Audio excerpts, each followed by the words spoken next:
Nagngangalit na mga alon ang humampas sa baybay ng Tansa sa Cavite. Umabot sa bubong ng bahay ang hampas ng tubig. Nakalikas na mga mangingisdang nakatira sa lugar. Naitibin na rin nila ang kanilang mga bangka. Malalakas din ang mga alon sa dagat sa Payao, Zamboanga, Sibugay.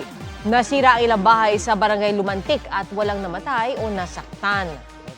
Nakikituloy muna ang mga apektadong residente sa kanilang mga kamag-anak. Ang mga naglalakihang alon, epekto pa rin ng habagat na pinalakas ng bagyong Inday na nakalabas sa kahapon sa Philippine Area of Responsibility. Magandang hapon po. 18 na ang latest na bilang ng mga nasawi dahil sa masamang panahong epekto ng habagat na pinalalakas ng bagyong Inday ayon sa NDRRMC. Patuloy po ito nagdulot ng maulang weekend sa ilang bahagi ng Visayas at Mindanao. Nakatutok si John Sala ng GMA Regional TV. Para makahanap ng makakain, buwis-buhay na tumawid sa rumaragasang ilog ang ilang taga-Alabel, Sarangani. Ayon sa ilang residente, halos wala na silang makuhang mga gulay at iba pang produkto dahil sa baha sa kanilang lugar.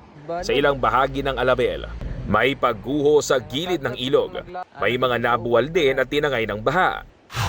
Sa Kiamba, nasira ang gilid ng ilog na ito dahil sa baha na dulot ng matinding ulan. Halos nakabiti na sa gilid ang mga bahay.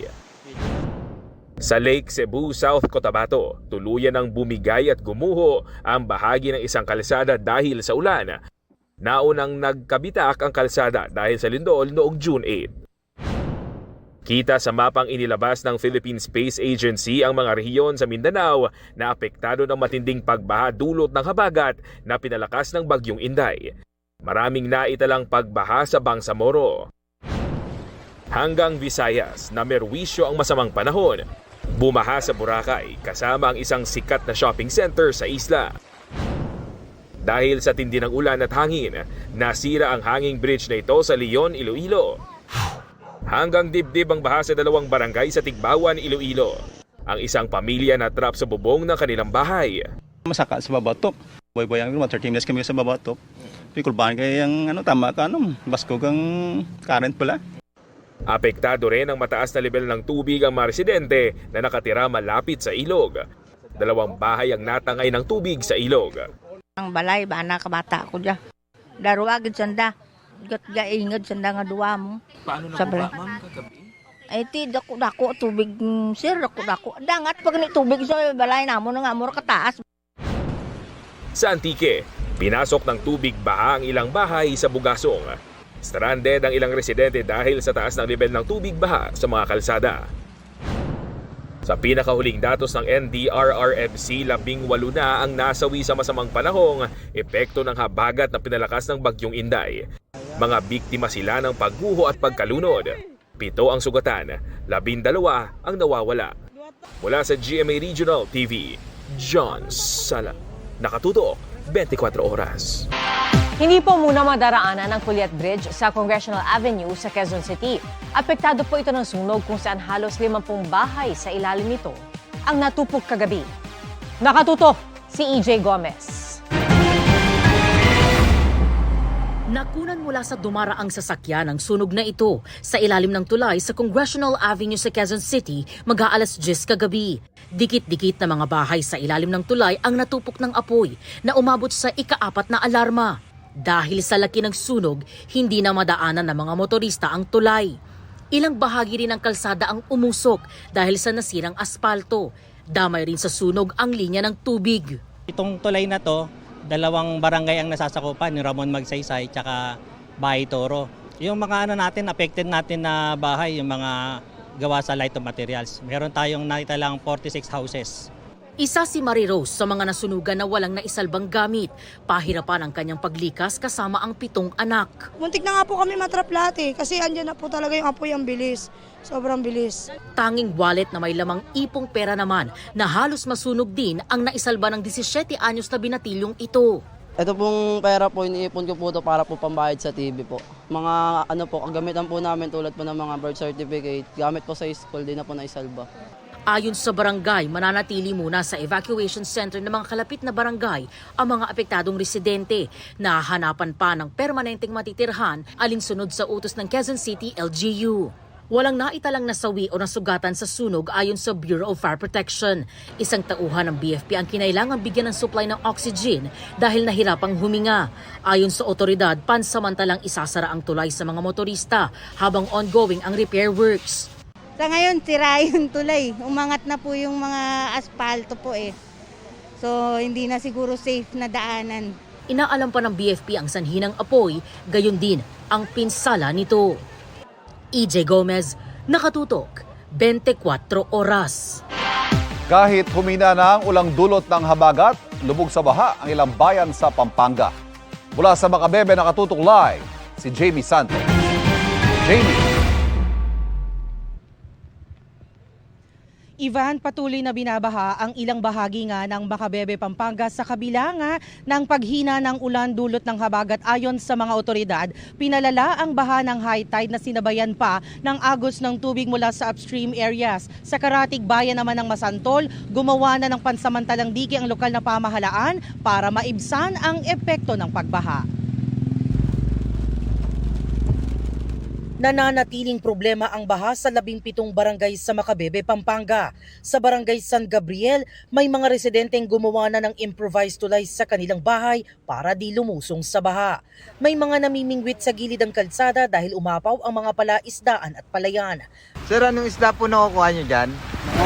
Arroyo sa bayan. Business as usual naman sa supermarket na ito kahit binaha.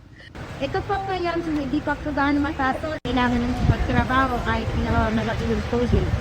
Ayon sa MDRRMO, kahit hindi kalakasan ng ulan sa probinsya, nagdudulot ng baha ang pagbaba ng tubig sa Pampanga River mula sa upstream o matataas na lugar na sinabayan pa ng high tide. Yung pong mga upstream towns, areas, nakaranas po ng malakas na pag-ulan. So bumababa po patuloy papuntang Pampanga River. At the same time, ang high tide po natin ngayong araw na to ay 4.6 feet. So nagsasalubong po ang high tide at saka yung bumababang tubig galing sa upstream. Kaya po lumalaki yung tubig dito sa mga barangays ng Makabebe. Bukas hanggang Huwebes, inaasahang tataas pa ang high tide sa 4.9 feet hanggang 5.2 feet. Suspendido na ang klase bukas sa mga coastal barangay ng Makabebe. Pinagpapasyahan pa ng mga opisyal ang sitwasyon sa ilang inland barangay. Sa Masantol, Pampanga na problema rin ng baha, naglagay ang LGU ng pansamantalang dike na gawa sa kawayan, lupa at tarpaulin. Nasa 60% na itong tapos at lalagyan pa ng solar-powered water pumps. Halos 6 na kilometro ang haba nito sa ilalim ng 26 million peso na proyekto ng LGU. Ayon kay Masantol Mayor Danilo Ginto, sinimulan nila ang proyekto habang nakahinto ang ilang flood control projects ng national government. Magmula po dito sa pantalan dyan hanggang po sa boundary namin ng Makabebe, Santa Maria, nilagyan po namin ng bamboo yan. Tapos yung bako namin, nagtrabaho dyan, nagtaas po ng pilapil.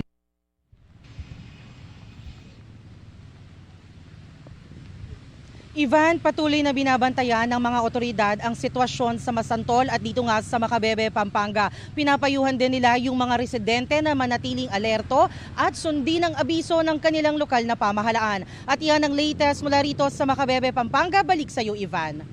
Maraming salamat, JB Santos.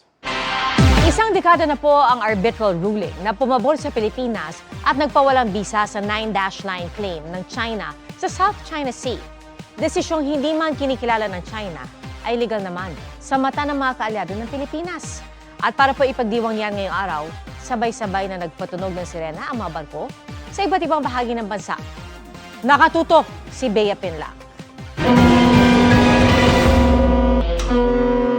Nagmistulang koro sa karagatan ng Pilipinas ang daan-daang barkong sabay-sabay nagpatunog ng sirena. Paggunita yan sa ika-10 anibersaryo ng makasaysayang 2016 Arbitral Award na nagpawalang bisa sa 9 line ng China sa South China Sea. 10 Longhorns, it symbolizes the 10th anniversary of the Arbitral Ruling Award. The message is very clear, is upholding the maritime law. Nakiisa riyan ng Philippine Navy. Sa Subic, kasama ng Philippine Navy ang National Mapping and Resource Information Authority o NAMRIA, mga cargo vessel pati ang US Navy. May 6 na tugboats din na gumawa ng water salute, isang gesture na malalim na respeto at selebrasyon, maging ang ilang barko sa Cebu at Davao City. Sa Palawan, nagkaroon ng parada kung saan tampok sa mga float ang samot-saring yamang dagat ng Pilipinas.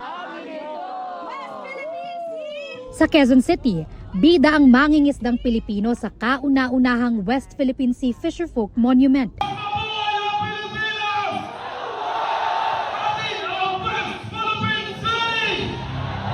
Hindi naman nagpatinag sa malakas na ulan ang mga nakiisa sa National Peace Walk na taas na upang winagayway ang watawat ng Pilipinas. We walk together, but sometimes the simplest acts carry the strongest messages. Thousands of footsteps, one direction, one purpose. Sa Parañaque, nagdaos ng misa sa puntod ni dating Pangulong Noynoy Aquino.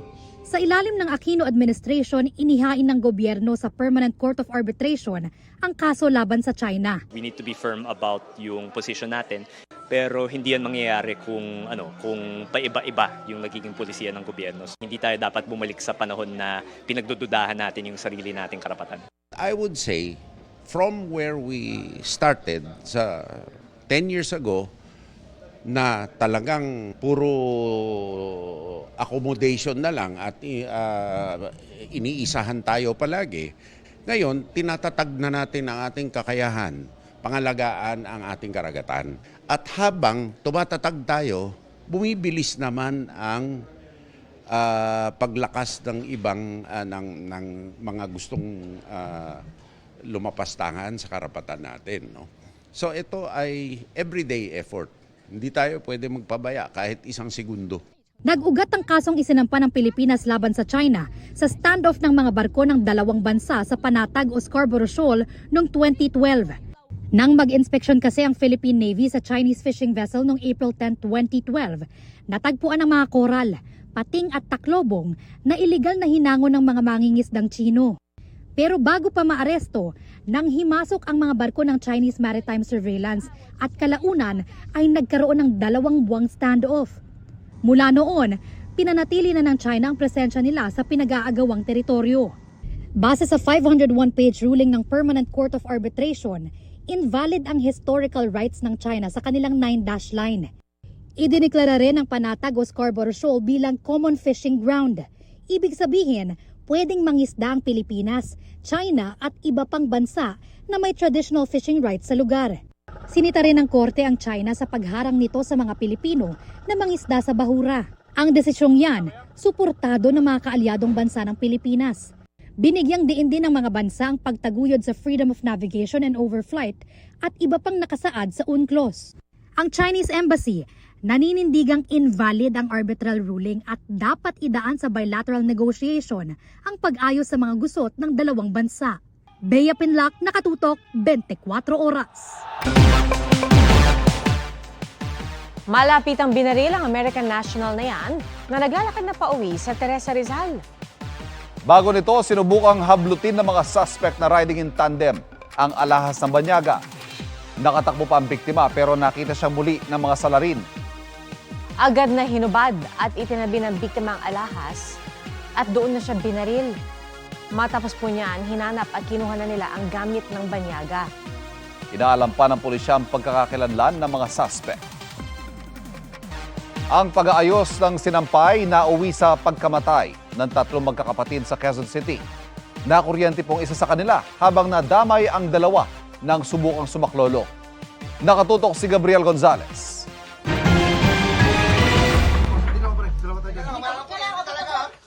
Trahedya ang sinapit ng 3 magkakapatid sa Quezon City matapos makuryente sa kanilang apartment sa Barangay Pinyahan pasado alas 6 ng gabi nitong Biyernes. Ang mga biktima, edad 19, 15 at 12. Ayon sa pulisya, inaayos ng biktimang 15 anyos ang sinampay sa labas nang marinig siyang nasasaktan. Nadikit pala ito sa bakal na sampayan na posibleng grounded. Sinaklolohan siya ng kanyang kuya at nakababatang kapatid. pero nadamay sila. Sumunod din yung pang-apat, kaso nung paghawak niya pa lang dun sa may bintana, nag-ground na siya. So ang ginawa niya, bumaba siya dun sa and nanghingi siya ng tulong. Isinugod pa sa ospital ang mga biktima pero binawian din ng buhay. Nasa trabaho ang ama ng mga biktima nang itawag ang insidente. Halo-halo na, mixed emotion na hindi mo makatulog. Nakakasipag at matatalino yung mga bata na yun.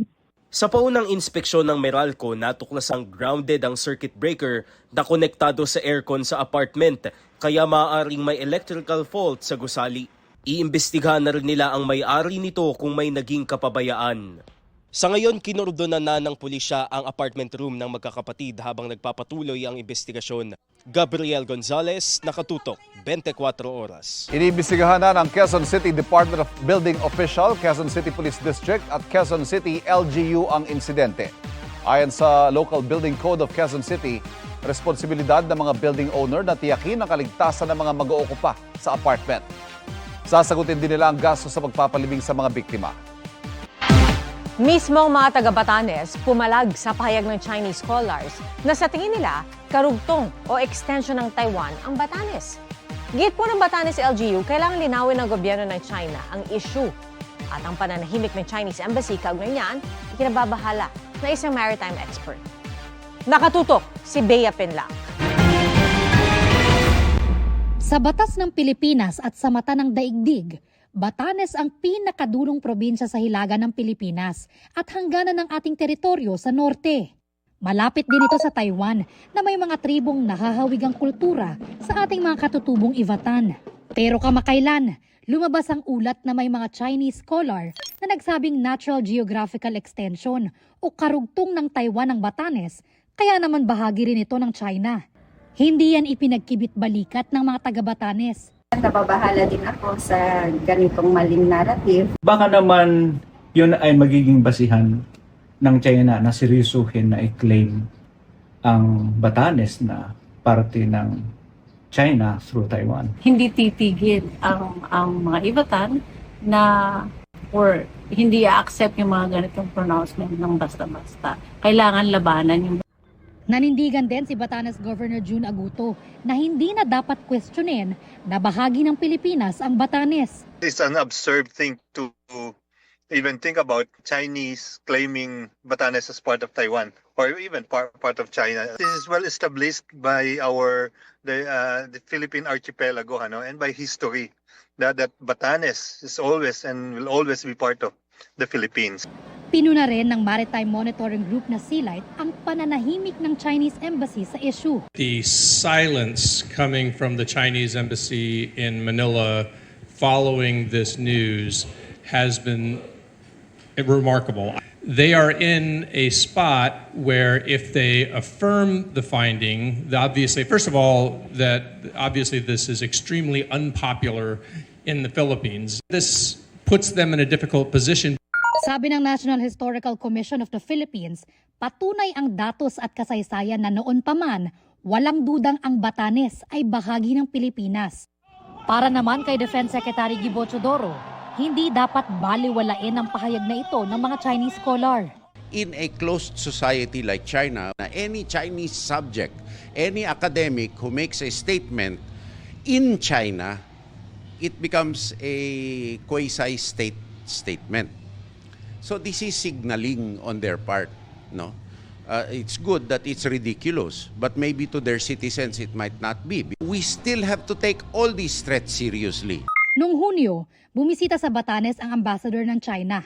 Kabilang sa pinuntahan niya ang farm na dinonate ng Chinese Embassy.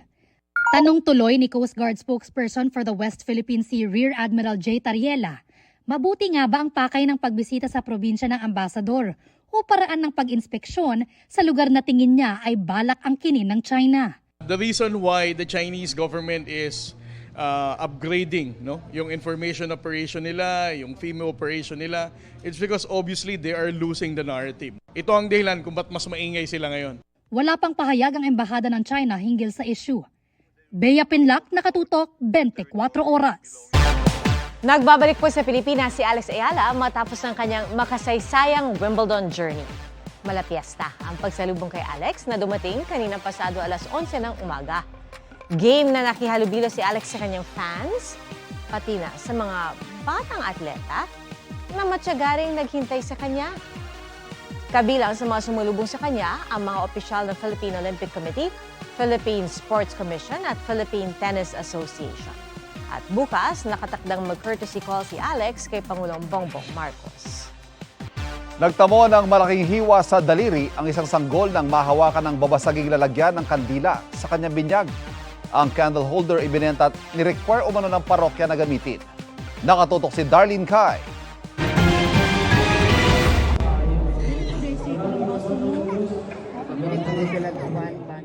Walang tigil ang iyak ng sanggol na yan sa gitna ng kanyang binyag sa isang simbahan sa Alegria, Cebu. Ang kanyang ina, balot naman ng dugo ang suot na damit. Mahigpit din ang hawak niya sa kanang kamay ng kanyang anak. May hiwa na pala siya sa isang daliri. Sa Facebook post ng ina ng sanggol, sinabi niyang bago ang insidente, nahawakan ng sanggol ang bibig ng babasaging candle holder. Pero hindi nila namalaya na matalas pala ito. Anya, may nabili na silang mga personalized na kandila para sa binyag. Pero binentahan daw siya ng parish office ng kandilang nasa baso na pinagagamit ng pari sa binyag. Nasugatan din ang ama nito. Hinala ng nanay ng sanggol, posibleng mula raw ito sa binasag na bote na hindi na pinakinis bago ibenta. Kwento ng nanay, walang first aid sa simbahan kaya sila na lang ang naglinis at gumamot sa sugat ng anak.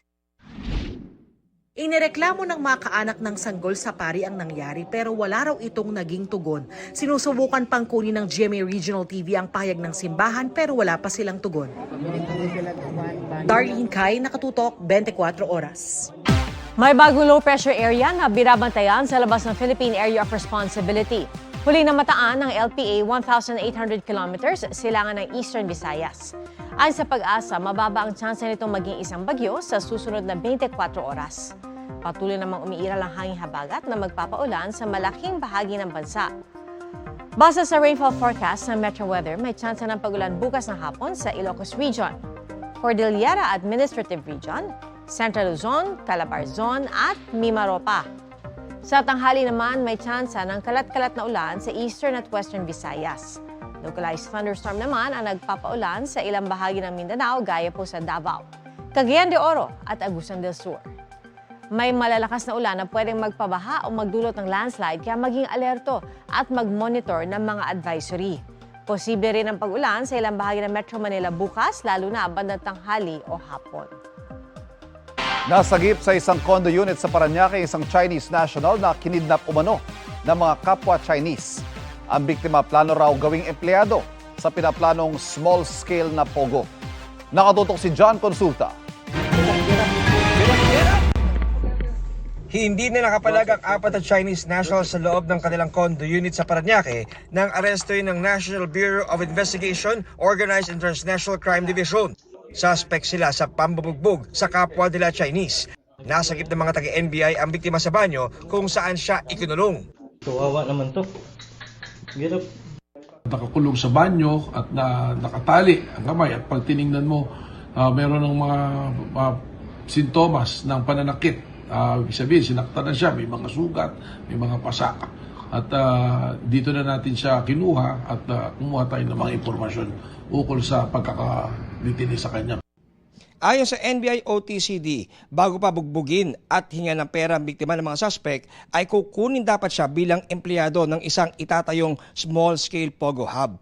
Pero nagulat ang mga investigador ng NBI nang kanilang matuklasan ang mga parusa na nag-aantay sa kanya bilang isang empleyado kung hindi niya makukuha ang kanilang kota. Pag hindi niya nagawa yun, ay ang parusa sa kanya, bukod sa panggugulpi, ay pakakainin siya ng dumi ng kanyang mga kasama. Kaya medyo hindi makatao ang gawain nito, kaya minabuti natin na hulihin talaga at tulungan itong biktima na ito. No. You. No. I don't know. Here. Huh? No.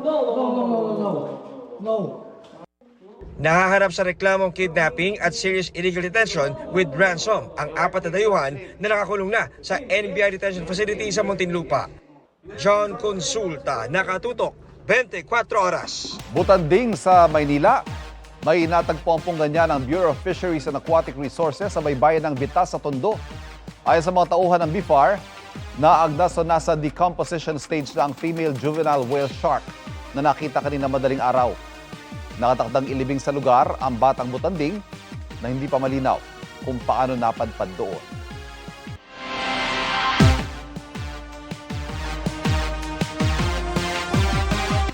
Kaugnay pa rin po na ika-10 anibersaryo ng Arbitral Award, bumisita si Defense Secretary Gibot Teodoro sa Pag-asa Island sa West Philippine Sea na patuloy pong inaangkin ng China.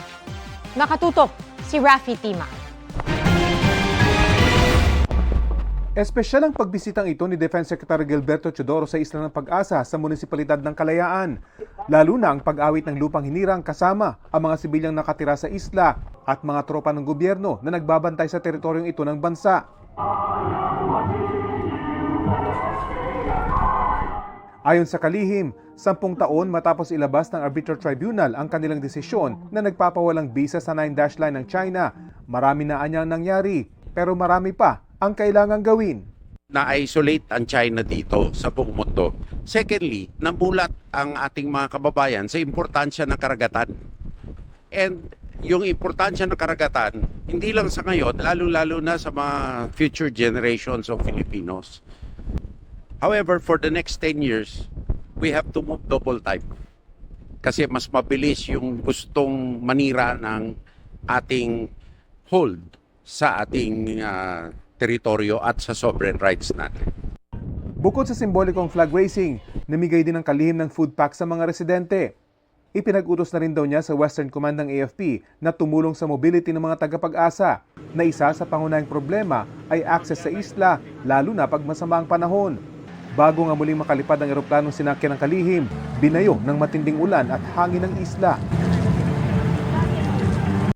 Ayon sa kalihim, dapat maging usaping politikal ang issue ng West Philippine Sea sa gitna ng patuloy na pagbabaliwala ng China sa arbitral ruling. Lahat naman ng issue na sa publiko ay political. Huwag lang gawing partisan political issue na nagsasalungatan ang view natin dito sa West Philippine Sea. Let there be no debate kung sino may-ari nito. Rafi Tima, Nakatutok, 24 Oras. Umaasa si Senador Chis Escudero na matatapos ang impeachment trial ni Vice President Sara Duterte bago mag-Nobyembre o Disyembre. Nakatutok si Jonathan Andal. Sa unang 3 araw ng impeachment trial, iisang testigo pa lang ang sumalang, si NBI Senior Agent John Mark Calilong.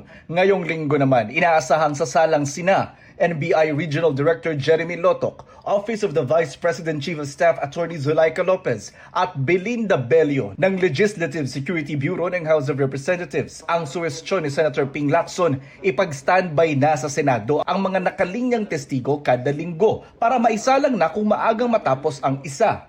Hindi pa madalin na para mako-compromise na yung pagpipresenta ng ebidensya, pero madalin natin in such a way na huwag tayo mag-aksaya ng araw. Abutin tayo ng Pasko rito pag ganyan ang pace natin na isang witness sa isang linggo. Sabi ni Lacson, bukas naman sa mungkahing ito si Impeachment Court Presiding Officer Chis Escudero.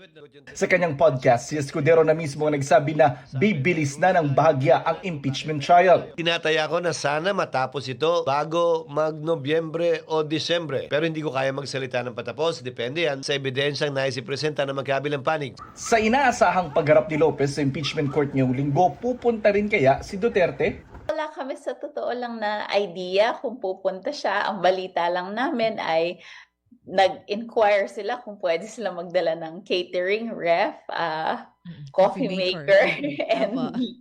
Nung Webes, nagpunta sa Senado si Lopez para sa mga hiling nilang sariling catering, refrigerator at iba pa. Isa pang ipinatatawag ng korte si NBI Director Melvin Matibag. Wala pang petsa kung kailan siya sasalang. Gayunman, hinihiling ngayon ni Matibag sa kanyang sulat sa prosekusyon na isalang na siya ng maaga bago o sa mismong July 20 dahil may dadaluhan siyang regional summit sa Bangkok, Thailand sa July 21 to 22. Kinukunan pa namin ang reaksyon dito ang prosekusyon. Jonathan Andal, Nakatutok, 24 Oras.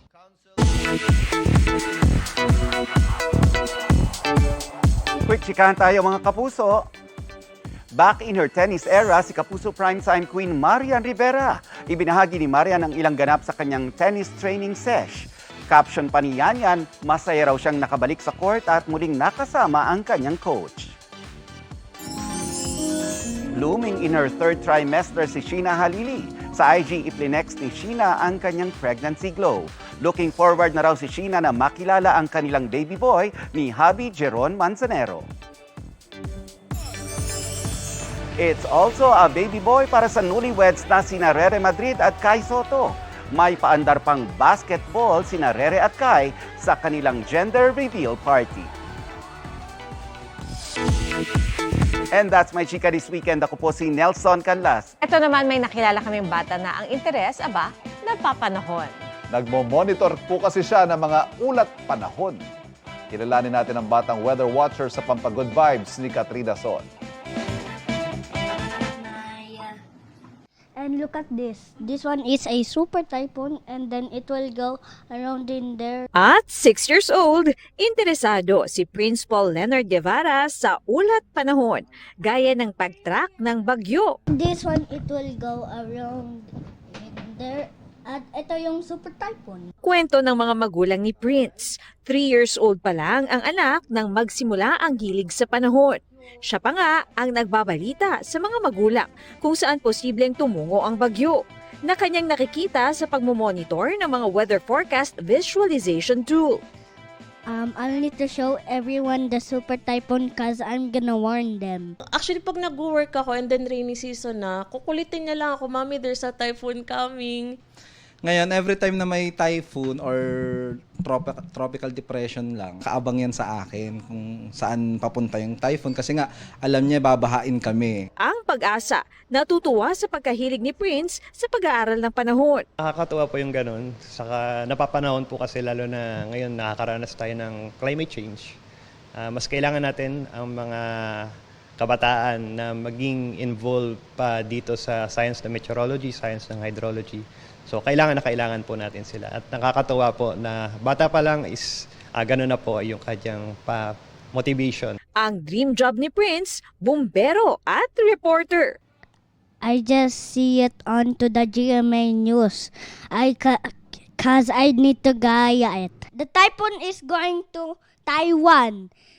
Principal Guevara, GMA News. Katrina Son, nakatutok, 24 oras. Mula sa GMA Weather Center. Makakatrabaho natin siya in the future. Bagay-bagay. Hintayin ka namin, ha?